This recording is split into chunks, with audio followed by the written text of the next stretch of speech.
Good morning, everybody. My name is Nate Morris, and I'd like to welcome you back to another video. Today, we're at Charlotte Motor Speedway for rounds 1 and 2 of the 2024 Cookout Summer Shootout, and I'm really excited for this series. This was the series last year that really helped me start to learn and improve as a race car driver, and so I'm excited to come back this year and see what we can do. Unfortunately, in practice, we were not very fast at all. I was about a tenth of a second quicker than I was last year. So last year, a good lap was 1770s, and this year I was pretty consistently in the 1760s. Unfortunately, that's not quite enough because the top times are running 17 teens and 1720s, so I've still got a ways to go to get there. In qualifying, I went out and I needed to pick up some time, and I did, but it was only 100th of a second. So I qualified with a 1762, which put me 24th. They take the top 18 from qualifying into the feature, and then there's 4 transfer spots from the B main. And if I was going to be in the top 18, I would have had to run less than a 1740. So that was a little bit unfortunate, but I'm starting 6th in the B main, just 2 spots out of the transfer. So if I can get down and work my way through traffic a little bit, I'm going to be right there. So hopefully I can transfer through, get some more laps tonight, and try to figure out where I can make some more speed. Hopefully y'all enjoy today's video, and let's get into it. 3, watch that pace car. Pace car gets out of harm's way. Off turn number 4, we're racing here at Charlotte. And we waste no time. 3 wide, turn 1, pardon me. Nate Morris, the 25, trying to make a move, and there's still 3 wide down the backstretch. 3 wide running for that 4th and final transfer spot. I believe that's Fair and Laney in the 31. Beautiful, beautiful car. I can't see the number, but it's a good-looking race car running in the 4th spot. Yes, that is Fair and Laney down into turns number 1 and 2 in that 4th and final transfer spot. Boy, they are side by side. Nate Morris on the high side. Down on the low side is Gracie Crocker in the 78. Here comes the number 4 machine as well of Jake Locklear looking for racing room. They're all chasing Alex Relling down into turns 1 and 2. And Relling likes what he sees right now. He sees a huge, huge gap behind him, about 5-6 car lengths.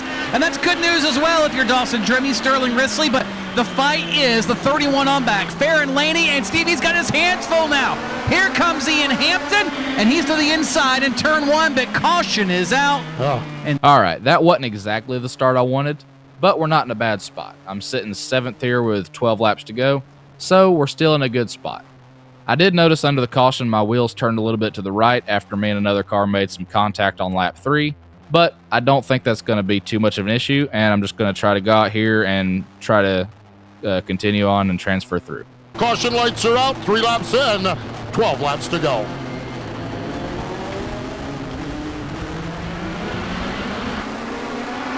Green flag is out, and once again, Alex Relling leads the field off to turn number 1, but this is a whole new race now, Steve. They've been able to get rubber banded back together, and here comes the 73, of Ian Hampton trying to reclaim that 4th spot, and Jake Locklear finds a spot into 5th. Fair and Laney falls back to 6th. This is where you've got to make something happen. You are right on top of one another. If you're going to make a pass, this is the time to make it. Yes, it is. And Jake Locklear came from deep in the field and up into that 5th spot. Now he's going to massage that back bumper of the number 73 of Hampton. Hampton able to fend off the challenge now. Battle for the 4th spot as they make their way down into turns 1 and 2. Alex Relling is the leader. Sterling Risley is 2nd. Dawson Drimmy is 3rd. The battle for the 4th spot right now. Well, that was short-lived. Very quickly off the restart, I realized that something was not right. Every time I hit the brakes, the nose dived really hard onto the left front and made the car very hard to drive. And then coming off the corners and going down the straightaways, the car wanted to move around and kind of wiggle around. And so I knew something wasn't right and ended up pulling the car off the track because it was very hard to drive, and there was no chance I was going to be able to transfer. And so it turns out when me and that other car made contact, it cut a hole in my left front tire. And so as we were riding around under caution, a lot of air started to leak out of it. And so when we went back green, I was basically driving around on 3 tires. So I pulled off, went back to the garage, and decided to get ready for tomorrow. This is an unfortunate way to start our summer shootout, and hopefully tomorrow is a good bit better.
All right, qualifying there was a little lackluster. The hard part about qualifying on these doubleheader days, the second doubleheader day, is that we don't get any practice beforehand, so we just show up and jump straight into qualifying.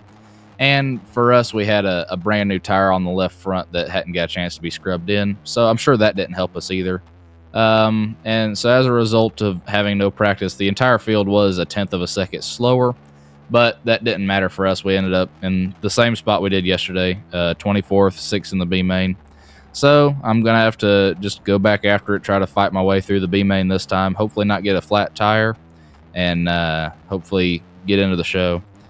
It's very frustrating that we don't have any speed right now, but hopefully I can get some laps in this afternoon with the B main and hopefully into the feature, and hopefully I can figure out whatever's going on and maybe pick up a little bit of time. Caution lights are out. Field is set 15 laps the distance. 4 cars to transfer into tonight's A main. It is the VP Racing Semi-Pro B main. Off turn 4, green lights are out. Oh, watch out, turn 1, a little bit of heave-ho, bumper tag, we're in the grass, and we all get away scot-free, and Zach Murtis to the lead off turn number 2. Don't know if Reeling was really a fan of that maneuver, Posty, but nonetheless, it got the job done. Lap 1, led by Zach Murtis. Zach Murtis is the race leader. Alex Reeling runs in second spot. Jake Locklear runs in position number 3, and Nate Morris runs in the 4th spot as they now single file fan their way and run their way into turn number 3. Front 4 in the transfer spots. 1 spot out of the money is Dawson Drimmie. Drimmie was in the B main, locked into the A main last night, so he needs to gain a spot in that red number 66 car. At the front of the field, Zach Murtis with that Jeff Gordon diecast car, right now proven to be the good luck charm as he leads into turn number 3.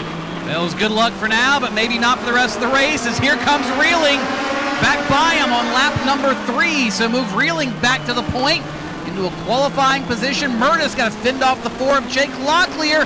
He's able to step it out by about 3-4 car lengths that time off turn number 2. That's what it's all about, Steve. You've got to make sure you're in a qualifying spot. That's the important part. Yeah, I think Jake Locklear did a really good job. I think he could have forced the issue on Murtis when Murtis hung a left in the middle of the front straightaway, get down, but Locklear stood his car on his nose. Right now, he's in the 3rd spot, and 1 up is not a key to get into tonight's A main. He's still got work to do, and now Murtis slides up the racetrack. Locklear gets a run to the inside again. Locklear showing a lot of patience in that number 4 car, and right now that has put him under fire from Nate Morris. Yeah, Morris had a really big shot there to try to make something happen. He's going to possibly in turn 3, but he too in the final qualifying spot. But as you see, he's got a little bit of gap back to the 16 of Mason Walters, and well, that's all for naught because we've got one around in turn number 2 that'll slow us with 6 laps complete. All right, that start worked out perfect. I went straight to the transfer spot, and I've been able to stay there ever since. I didn't want to see that caution coming out because I did have a pretty decent gap over 5th place, and I was in a really good spot there. But on this restart, I'm going to choose the outside if I can get up to the front row, and that way, hopefully, I can, try to slide into a better position, 2nd or 3rd, and just try to get off the bubble here and see how we end up. Okay, change of plans. I'm stuck on the inside now because I didn't realize we were choosing in turn 1. But, yeah, I mean, here comes the restart. Let's just see how this goes.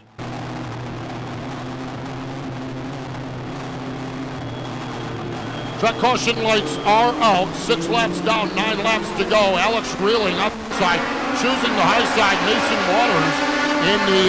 Walters in the 16. And we'll see how he fares on the high side right now. Gets a run on the high side. Zach Murtis down low into turn number 3. Locklear thought about 3 wide. In fact, they've hung together. The bumpers got attached to each other. They both were able to get detached, but now they've lost a spot or 2. Locklear went from 4th to 5th. Now he's back to 4th. He and Murtis both in a qualifying spot, but they better hustle because those cars behind him, Ian Hampton, Nick Mulcahy, and everybody else, they smell blood in the water as we close in on. Yeah, Mulcahy, Mulcahy in that number 27 just gave a shot to the number 73 machine of Ian Hampton. Hampton all over, and Locklear finally puts the move on Zach Murtis. Locklear up to 3rd spot. Zach Murtis now in that final transfer spot as he works his way through turns number 4. This time down to complete lap number 9, so 6 laps to go. Reeling has done a nice job at the front of the field, and some entertaining and great racing from second on back. It has been good racing, no doubt. And finally, everyone able to kind of get themselves sorted out. And maybe for the first time this race, really get a rhythm. Not worry about looking in your mirror, just worry about chasing down that car in front of you and doing what you've got to do to click off fast with 5 laps to go. And that may be exactly what Zach Murtis needs. It has been a rough, tumultuous, down type of night. Right now is in the final transfer spot as the top 2 make their way across start-finish. Yeah, Murtis needs to be flawless here because he has gone about a half a second over Ian Hampton. Hampton not to do anything right now, but Murtis cannot make a mistake, cannot afford a mistake. This time off turn number 4, Reeling has the top spot. 3 laps to go, 12 down, 3 to go for Alex Reeling down into turns 1 and 2. And Reeling knows he's got plenty of space up to the 11 of Nathan Davis. They may encounter that car before this race is over. The big thing out the back, even if he's able to lose this lead to the 16 of Mason Walters, there's plenty of real estate. Just like last night, don't do anything crazy. Get yourself into the feature. We saw last night, able to race his way into the top 5, but you cannot do that if you're not in the feature. So don't do anything crazy. Just keep it between the lines. Davis loops it off turn number 4. We'll see if he's out of harm's way or in harm's way as the white flag is out. We continue on down into turns 1 and 2. Alex Reeling is the race leader. Mason Walters takes a look to the low side. Walters going to take a challenge there. Reeling just says bye-bye. I'll lock myself in with a second spot. Walters gets the win. Reeling second. Locklear is third, and Zach Murtis, your 4th and final qualifier, and that sets the field for tonight's VP Racing 25 lap semi-pro feature. Well, that's disappointing. Had the transfer spot before the caution, then got messed up with the whole shoes in turn 1 thing, and then got halfway dumped on the restart in turn 3. So, just disappointing. But, I mean, overall, we just had no speed for some reason, and I don't exactly know why that is. I don't know why we're running 60s when cars that we normally run around are running, 50s and 40s. So, definitely got some work to do here. Got to, figure out what I'm doing with my driving and, see if there's any adjustments we can make that can help us here for next week. But, just, disappointing into the first start of our shootout here. We'll be back next week, hopefully with a lot more speed, hopefully doing a lot better, and hopefully being in the features. Because, like I said, this is disappointing. But, even though it was disappointing, there was still some fun racing. That save in turn 3 when I got dumped, I thought that was pretty cool. But, I hope y'all enjoyed today's video. Thank y'all for watching, and I'll see y'all in the next one.